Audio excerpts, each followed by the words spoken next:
Hey everybody, fWhip here, and welcome back to Hardcore Survival. As Halloween 2020 is drawing near, I thought today we could have some fun, get something in a little bit of the fall festive spirit over here, and get into the spooky season. That was my attempt at disappearing into a corn maze, but a sugarcane maze. How did I do? I don't think it did that well. But anyways, folks, welcome on in, and be sure to click that subscribe button if you're brand new. Today, I want to create a build that would make sense for the Halloween season, but also not be a haunted mansion that would stand out in the middle of nowhere, and we can still add some function to it, because that's something that I really want to do inside this Minecraft world, is keep adding function, keep making sure everything we're making has a purpose to it. So today, I wanted to go ahead and tackle a pumpkin farm. I thought a little bit of a pumpkin patch build could be super cool, except just having pumpkins of this side, it's a little boring. So I want to go ahead and build some super big pumpkins that we can have around the place and maybe hide some structures inside of and things like that I think would be really, really cool. Now you might have noticed I am down to 1 level right now. And folks, I am so very excited to say we finally got a bunch of enchanting stuff today. Check out these boots, for example. We finally got Feather Falling 4 on them. And look at that shovel right there. And then we've got an axe with efficiency 4 and everything's going pretty great. The only thing I haven't enchanted right now is the diamond sword. I did a stream recently where we went exploring for about 3 hours, that's a dog tail, to try and find a mesa. And well, it happened. We finally did it. It took forever. Turtle eggs are probably easier to manage. We've done it! Thank you. The Holy Land. There's even a village. Look at these other settlers in the Holy Land of the Mesa. We've come 7,000 blocks. Oh God.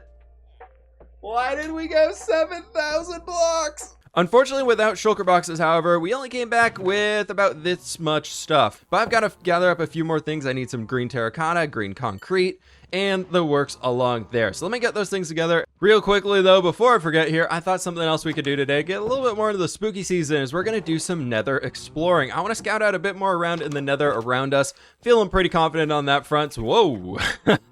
Goodbye there, little foxy boy. But yeah, we'll be doing that stuff. Let me get these concrete things gathered up. I gotta get a bunch of leaves here. Birch leaves and oak leaves should do the trick, and then it's building time. We have got all the resources gathered up. It's time for that subtle flex that we do at the beginning of every Minecraft world that I absolutely love, is we have our diamond hoe here ready to go. The netherite hoe will be coming soon. I'm gonna need to find some way to get a pathway going through here, so I think I might have to take the carrot field back and move the beetroot field back and bring it throughout that way, but that's something we can deal with later. The carrots can always move back into this open area that we cleared out. I brought a few resources over here for us as well. We've got a bunch of pumpkin seeds, and the idea I want to go for this one is, if y'all might be familiar with the game Stardew Valley, there is a chance in Stardew Valley when you grow a bunch of crops together to get a giant crop. And I thought on that line, it would be kind of fun to take that idea into our Minecraft world here and introduce some of those larger pumpkins that we might have a chance of growing. I thought it'd be kind of fun to turn this whole little valley area down here into a really cool pumpkin patch. So first and foremost, starting ourselves off, we can bring in what might be the shape of a pumpkin. Stick with me here on the might part, okay? Right over here, we've got the shape of a pumpkin in as it's grown out of the ground, just an absolutely massive one using orange concrete, and then a little bit of green concrete in the stem. And what I was thinking is we could also come in here afterwards and bring in some like orange terracotta and some of this orange or red sandstone stuff that I gathered up a bunch of, because I feel like the red sandstone has a very pumpkin-y texture to it. Whereas everything we have with the orange concrete, it's very bright and vibrant, but I like this dirtier one. I feel like with the actual pumpkins in this area, it might work a little bit more to our favor to bring those in. Now I was thinking we could bring in some stuff like this, and maybe we shorten this one down just to a slab right here, and then on top of that we can introduce some red sand and everything along those lines. To break away from the very boxy shape being this one, we can introduce some oak leaves as well as some birch leaves, and the oak leaves are a little kind of bland on the color front here because we're in the taiga biome, but I thought something like this to make it feel like it's got a lot of growth and viney stuff coming off of it could be a fantastic way to go here. That all being said here, folks, I don't want just one pumpkin inside this place. I want a whole pumpkin patch, a whole pumpkin field over here, if we were to say so. Let's go ahead and kick this off in a good old-fashioned time-lapse mode and build up our pumpkin patch. As mentioned, for the pumpkin patch over here, I want to go with a lot of the larger size pumpkins just because I feel like that'd be more fun and more unique. So I decided first and foremost bring our pathway over here, then do a little bit of terraforming to smooth the land out. Unfortunately, I really wish I hadn't put the first pumpkin we made all the way down there at the bottom because it made it a little awkward with that weird divot at the base. Then after that, I had to come through here and change all of the podzol out to be dirt so that we could actually turn it into farmland later on because podzol cannot be tilled, which is really annoying. But anyways, coming throughout over here, we've done a lot of work with this one. I brought in, I think, about 7 or 8 different pumpkins, tried to make each of them unique and different, and have the stems going off in weird ways. And a few of them that you'll see, like that one in the back right there, I actually made darker just using orange terracotta and the red sandstone instead of having the orange concrete in there, so that it just had a little bit more variety to it. Then bringing a bunch of bushes throughout there and leaf blocks to make it feel like there's just a lot more going on with it. And finally, after that, bringing in farmland throughout the whole area so it feels like more of a field, and adding in some final pumpkin stems for ourselves so that it actually can be a functional pumpkin farm. Pretty important here. One day, these baby little pumpkin sprouts right here are gonna fill up the whole field and it's gonna be fully completed throughout this place. I really like it. I think it's looking pretty solid. And I like the variety in all of the different pumpkins we have with the darker ones, the lighter ones, the different shape. Oh, also, I forgot to mention, I added some carrots around here and added some ferns. So it looks like there's just some more greenery growing in this whole area instead of just the pumpkin stems. Thought the carrots could kind of have that orange color to the base of them. I don't really know. That'd be kind of cool. But coming down here, though, is where I want to start working on our next thing. I wanted to give ourselves an area that could actually automatically produce pumpkins, and also because it works really well together, melons. I thought we could take the time to come down here and build up a version of the Ilmango pumpkin and melon farm that I've used a million times beforehand, and it's absolutely amazing. It does a great job at this stuff. So give me some time to clear out this area down here and I'll show you all how it works. Welcome to the pumpkin cavern, folks. I decided to transform this area a little bit. The roof so far, I'm making it feel like we're in a big old dirt hole down here. I want to make it still feel like we're part of the farmland, not just the traditional stone look of being underground. So eventually this whole wall is going to be encased in dirt. But I first and foremost want to come throughout here and get this area fixed up. Now, as mentioned, this is a design slightly based off of what Ilmango has done in the past. I'm going to do a little bit of a simplified version, at least for me. I think it might be not as leg friendly, but it's going to do its job for us here. And what I want to do is I want to favor having a lot more pumpkins. So we need to do different rows of them right over here. Then this row is going to be more pumpkins, pumpkins, pumpkins, pumpkins. Then we got melons, melons, melon, melons. And that's everything planted in. Now after that, I got to come up here and on top of every single one of these guys, I got to place an observer. It's going to be great. What we are looking at here is the observers are going to detect every single time one of the stems down here changes between the pumpkin stems and the melon stems, and thankfully inside of Minecraft that even changes whenever they grow a pumpkin because they change what they look like and they start looking off to the side, right? So that's going to help us out a lot here. All of our observers are in place, and the next step on this one is where it's going to be a little bit of a pain in the butt. A trapdoor here is going to be super handy for ourselves, and in order to get our fWhip and technical levels up here, we got to run under this place and place in pistons going facing down, and now I'm standing. That's exactly what I didn't want to happen. And just like that, the actual technical part of this farm is done. Like, that's all we had to do. That's why I love this thing. It's going to produce so many pumpkins and melons for us that we can use for villager trading. And if we look down here, we should hopefully be able to see a piston fire. There we go, right on cue. That moment when you're finishing a Minecraft project and you know you're just one block shy of being able to do everything you needed to. I needed 10 power rails, not just 9 over here. Tried removing some of the powered rails. Let's hope that this guy works out here. You want to keep on moving on, buddy? Yeah, yes, keep going. Make it all the way to the end and come on back home. Oh, perfect. Exactly what I want to see. Can we just stop it, please? Now, what I'm trying to ever so carefully do down here is set up a minecart loader-unloader system. So we have the hopper down here, and that'll unload into this chest. I think the way these work is from the hopper here, we have to watch for when the minecart lands and then sends things through here, which I believe we can use a comparator for. So if we do a comparator right here, nope, wrong way. Need to actually look in the block. And then that'll put out into a block right here, because then we need to redirect that signal. Basically, that's off right now, but when things are going through the hopper, you can see it turns on. So we turn that on, we reverse the signal. Look at me, I'm learning redstone-y things over here, folks. I swear I'm getting super smart on all of this. And then that could come up here, because then when these get out of there, that torch is back on. Perfect. And then that will power this blocky block right there, which will then power that, which then powers the rail. Oh, I like this. As a little bit of a test, throwing some stone out there, and we're gonna put our hopper minecart back on this guy right in here, and that's, nope, not quite. Not quite, everybody. Through the magical powers of moving this back a block, I give you our new collection system. Oh, and we got our first melons as well. Oh my gosh, it's collecting things. The farm is working, everybody. We've got melons, we've got 7 of them, and he's gonna keep going back and forth until everything down here gets fixed up and ready to go. And look at that, they're all grown up here. Oh, that is an awesome sight to see. And now with adding a little bit more coarse dirt around here under the walls, just to break up the texture, because plain dirt gets a little repetitive after a while. It doesn't look bad per se, but it does get a little repetitive. We have all of the walls in place down here. I know it's not the most appetizing looking thing. That being said, we definitely need a better storage system than this guy right down here. That's gonna have to do it for now for this project though, because I think it's time that we gotta jump over and dive on into the Nether. The rates on trading pumpkins and melons is a little high and can be a bit expensive to be very, very productive. So I wanna work on towards getting a lot of the villager trades ready to go, and that means we need to get potions of weakness so that we can cure zombie villagers and do all that whole system. I think I'm about as ready as I can be going into the Nether here, folks. We've got a protection 1 gold helm. I brought a stack of gold ingots with us, and then we've got all of our tools and everything here, so let's jump on in. The goal today is to find some blaze rods, and if we can find a piglin, I would love to get fire resist. Wow, we found a piglin. Look at this guy right here. He's ready to go. Let's see if we can get him to follow us inside of here real fast. Hey you. Hey you. You like gold? Gold? Gold? Gold? Yeah, look at the gold. I don't know if you're actually following me or just pathing there, but let's go. Let's throw one right over here. That's the wrong way. Okay, what are you gonna give me? Oh, blackstone. Hey, there's more gold. Look, more gold.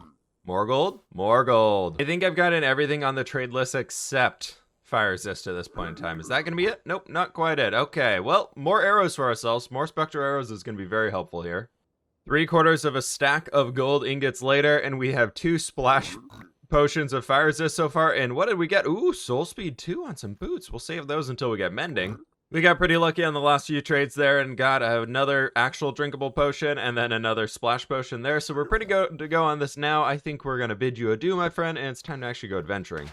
Back up by the spawn nether portal, I've been doing a little bit of quartz mining and things like that around this area, and I did find something up here that y'all might be pretty excited about. I don't think I'm ready to tackle it in today's episode, because I know they're a lot more dangerous, and I'm not as familiar with them, but we have a bastion right there. That's going to be a scary point to go. What I would like to find, though, is I would like to find a nether fortress, as we need to get some blazes to get the blaze rods and be able to do some actual potion brewing and things like that. Outside of the fire resist potions we can get from this, I really want to be able to weaken some zombie villagers. It looks like there's a crimson forest right over there. There's another bastion right over there. Holy cow, we've got 2 of them. Okay, that's going to be something to be aware of. Oh, there's a warp forest over here, too. Oh, perfect. We need the warp fungi to be able to get a fungi on a stick to get a strider later, right? Let's grab one of those while we're over here. I've never actually ridden around on a strider inside of Minecraft, so I thought it'd be kind of fun to be able to collect a few of these and create like a strider stable or something like that. I don't know if we'll get to it today, but I thought it'd be kind of a fun build that we could do out here. I feel like I've seen so many other people do them. I'm like, I want one of my own because it'd be my strider stable. And that's Minecraft, folks. That's Minecraft. For me, I think it's safest to go straight in one direction, and then I at least know I only need to go that way to get back home. Well, kind of that way, and then back that way. But you get the idea, right? Well, it'll be easier to go in one straight line instead of wandering in a bunch of circles. I'm trying my absolute hardest to avoid that forest right now that I'm just like pillaring around everywhere. Would rather be over the top of lava than inside of that forest, just because I know I can deal with gas a little bit better than I can deal with hoglins. I'm trying to stay down low and keep on moving forwards along the edge of the lava, and we got our striders riding striders. It's great. I think the highest... Oh my gosh. I was gonna say, I think the highest pillar I've seen was 4 of them. There we go. Nice, look at us. There's that bastion again, looking super menacing over there, and I'm seeing our first hoglins right over here as well, and I think unfortunately we do have to go through this forest here, so this is gonna get a little interesting. I'm gonna try, and I'm almost thinking I'm just gonna sprint through it and see if we can't just bob and weave between the hoglins and get through it to the other side and then kill whatever's still chasing us. The Nether is about as beautiful as it is terrifying, though. I love these biomes. They are so cool, and wouldn't that be a compliment you would love to receive one day? Just, you are as beautiful as you are terrifying. Just like these hoglins. More on the terrifying front, though. One thing I've realized, if I'm ever going into the Nether for the first time, is always bring like 10 stacks of cobblestone. You never know how much you're gonna need, and it comes in so handy sometimes. I'm really terrified about a hoglin knocking me off up here. Oh, there's 2 of them. 3 of them. Oh, geez, hello. I think I'm safe right in here. I don't think they can get me inside. I found a little hole in the mushrooms. Ha! Getcha! Oh, gosh. That is the most terrifying thing I think I've ever seen in Minecraft. I'm just barely poking through. There's a hoglin right here. I feel like I'm making the last stand in here, something like this. I'm just stuck inside, and there's hoglins all around me. Can I shoot any toes? Any toes that I can get? Anybody? Oh, you are right over there. Can I get you right like that? Whoop. Oh, now I can see ya. Oh, there's the baby. He's coming in. He's trying for the behind the attack. The sneak attack. I never expected. We found one, and of course it's in a crimson forest. Oh, that double danger. We found one finally, though, folks. I think what I'm gonna do for this, just for the extra armor against the wither skeletons, is we're gonna get rid of the gold helmet and put the diamond one back on, and it's time for us to rock through here a little bit, see what we can't find. I'm gonna make sure I'm blocking off a lot of passageways as we go, so we don't have to worry about any wither skeletons sneaking up behind us. The last time I tried to do a hardcore playthrough, it ended inside of the Nether fortress, so bear with me here if I'm being a little cautious on this one. I don't want to die today, but I think I see some nether wart right back in there. I do. That's fantastic. Oh my gosh, there's like 4 of them in this hallway. What? Just gonna use some arrows to take them out. I don't have looting anyway, so it doesn't matter. Let's just get as many things as we can, and then we're on fire, but that's fine. We've got enough fire protection on us. It'll be okay. Coming over here. Yep. Yeah, perfect. All right. How many blaze rods do we have? We've got 3. Yeah, we're gonna have to stay here for a little while. There we go. There was a blaze spawner down here. Oh, that's gonna be awesome. Now we just need to farm these guys a little bit here, and then hopefully we can get enough stuff to be able to go back. I would love to have like a half stack of blaze rods, because that'll keep me for a very, very long time until we want to venture our way back out here.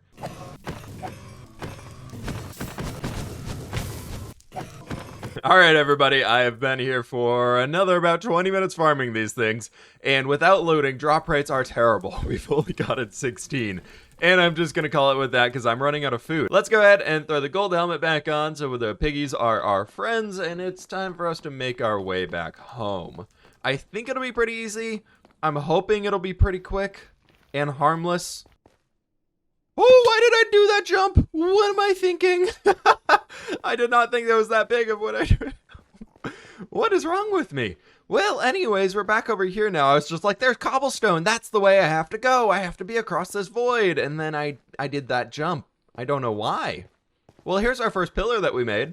I really am so thankful I was able to get feather falling before doing this. Oh my gosh, it's made it so much easier. And there's a hoglin after me going all the way up here.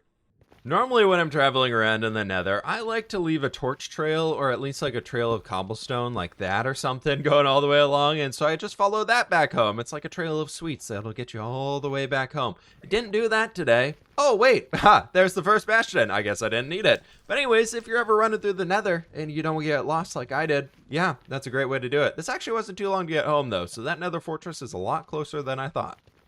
As always, it feels like when leaving the Nether, it's nighttime in the Minecraft worlds. I don't know what it is, but I feel like every time I leave the Nether in whatever world I'm playing in, it has to be nighttime. Does anybody else feel that way?